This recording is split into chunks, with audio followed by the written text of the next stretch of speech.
अस्सलामुअलैकुम जी। तो last part में हमने डिस्कस किया था डिफरेंशियल ल्यूकोसाइट काउंट तक।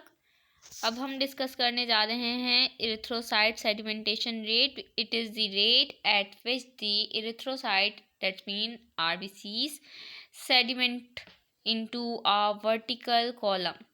ये एक ऐसा रेट है जब ब्लड को जो है एक वर्टिकल कॉलम में लिया जाता है। इसके बाद 1 आवर तक 1 आवर तक जो है इसको ऑब्जॉर्व किया जाता है और किस रेट पर जाकर आरबीसीज सेडिमेंट हो जाते हैं, नीचे बैठ जाते हैं उस कॉलम में, ये बेसिकली हमारे पास इरिथ्रोसाइट सेडिमेंटेशन रेट है। अगर हम इसकी नॉर्मल रेंजेस की बात करें तो इस पे जो है हमारे पास 2 मेथड हैं। Number 1 is the Westergren method and second is the Wintrobe method. Westergren method के अकॉर्डिंग 0.025 mm जो है हमारे पास फर्स्ट आवर के एंड में इतनी कंसनट्रेशन आरबीसीज की अगर होगी तो that is the normal range in male. और अगर 0 से 7 तक की होती है mm तो हमारे पास जो है ये फीमेल में नॉर्मल रेंज है। विंट्रॉप मेथड की अगर हम बात करें, विंट्रॉप मेथड मेल में 0 to 9 mm and in female 0 to 20 mm है। क्लिनिकल सिग्निफिकेंस की अगर हम बात करते हैं, अगर आपके पास ESR की वैल्यू हाई आती है तो इसका मतलब है कि patient is suffering from rheumatic fever, rheumatoid arthritis, tuberculosis, allergic any kind of allergy या सिफाइलस या कैंसर, इस तरीके की कुछ कंडीशंस पेशेंट को हो सकती हैं जिसकी फर्दर टेस्टिंग करवाना बहुत ज़रूरी होता है for the further diagnosis, proper diagnosis के लिए। कोगुलेशन टाइम, ये एक ऐसा टाइम है जिसमें ब्लड जो है क्लोट हो जाता है। ठीक है, अब इस पे जो है हमारे पास 2 मेथड हैं, एक कैपिलरी ब्लड मेथड और एक वेनस ब्लड मेथड। ठीक है, तो कैपिलरी ब्लड मेथड में जो है हमारे पास 2 मेथड लैब में यूज़ किए जाते हैं, स्लाइड मेथड और कैपिलरी ट्यूब मेथड। जिसमें अगर कैपिलरी ट्यूब मेथड और स्लाइड मेथड की बात करें तो 2 to 6 मिनट के दरमियान जो है अगर ब्लड क्लोट हो जाता है, डेट इज़ नॉर्मल रेंज। और वेनस ब्लड मेथड की अगर हम बात करें तो इसमें होवेल्स मेथड और ली एंड वाइट मेथड होता है। तो इसमें जो है होवेल्स मेथड में 0 to 30 मिनट है, ली एंड वाइट मेथड में 5 to 15 मिनट नॉर्मल रेंज है। अगर आपके पास क्लिनिकल सिग्निफिकेंस में अगर हम बात करें तो अगर आपके पास ब्लड क्लोटिंग देर से हो रही है, जिसका मतलब है कि क्लोटिंग टाइम इंक्रीज हो रहा है, तो क्या क्या कंडीशंस हो सकती हैं। सबसे पहले हमारे पास हीमोफीलिया हो सकता है, पेशेंट को हीमोफीलिया हो सकता है। हीमोफीलिया एक जेनेटिक डिसऑर्डर है जिसमें जो है ब्लड का क्लोट जो है वो बहुत देर से बनता है या ब्लड क्लोटिंग में मसला होता है। सेकंड थिंग, विटामिन के की डेफिशिएंसी। विटामिन के क्लोटिंग फैक्टर है, अगर विटामिन के की डेफिशिएंसी होगी तो हमारी बॉडी में या पेशेंट की बॉडी में क्लोटिंग जो है वो देर से होगी। ठीक है, और क्लोटिंग टाइम इंक्रीज हो जाएगा। इसके अलावा ऑब्स्ट्रक्टिव जॉन्डिस के केस में अगर कोई पेशेंट डाइक्यूमेरॉल ले रहा है तो उसमें भी जो है क्लोटिंग टाइम इंक्रीज होने के चांसेस हैं। हेपरिन एक एंटीकोगुलेंट ड्रग है, अगर वो कोई इनटेक कर रहा है तो भी जो है कोगुलेशन टाइम इंक्रीज होने के चांसेस हैं। नमूनिया और लीकीमिया भी इसमें 2 कंडीशंस आ जाती हैं फर्दर। ब्लड शुगर की अगर हम बात करें तो हमारे पास normal range of blood sugar जो है वो ब्लड में शुगर का लेवल 80 to 120 mg पर 100 ml हो सकता है। अगर इसका हाई लेवल अगर है, इससे 120 से ज़्यादा है, तो इसका मतलब है पेशेंट जो है वो हाइपरग्लाइसीमिक है, यानी कि उसकी जो ग्लूकोज की कंसनट्रेशन है वो ब्लड में ज़्यादा है। और इसके अलावा अगर कम है तो हाइपोग्लाइसीमिया हो सकता है। क्लिनिकल सिग्निफिकेंस की अगर हम बात करते हैं तो हाइपरग्लाइसीमिया जो है आपको डायबिटीज़ की तरफ भी लेके जा सकता है, यानी कि अगर ब्लड में ग्लूकोज का लेवल इंक्रीज रहेगा तो एट सर्टेन लेवल वो जो है डायबिटिक पेशेंट हो सकता है।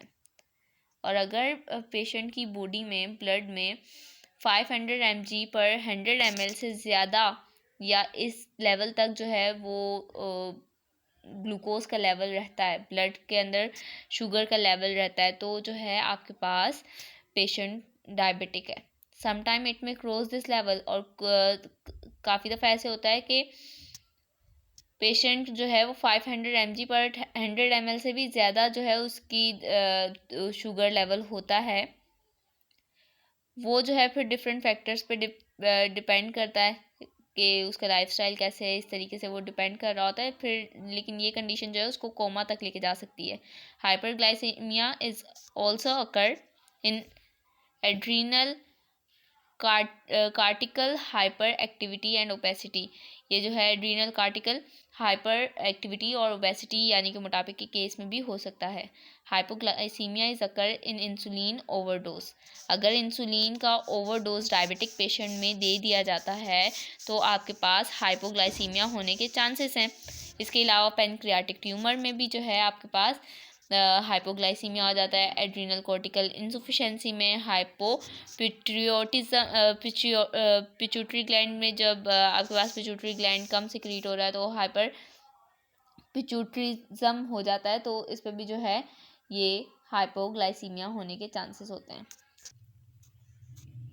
ग्लूकोज लेवल या ब्लड शुगर लेवल इंडिकेट करने के लिए हमारे पास ग्लूकोज टॉलरेंस टेस्ट होता है, जिसमें जो है पेशेंट को ओरली 75 ग्राम जो है वो ग्लूकोज दिया जाता है।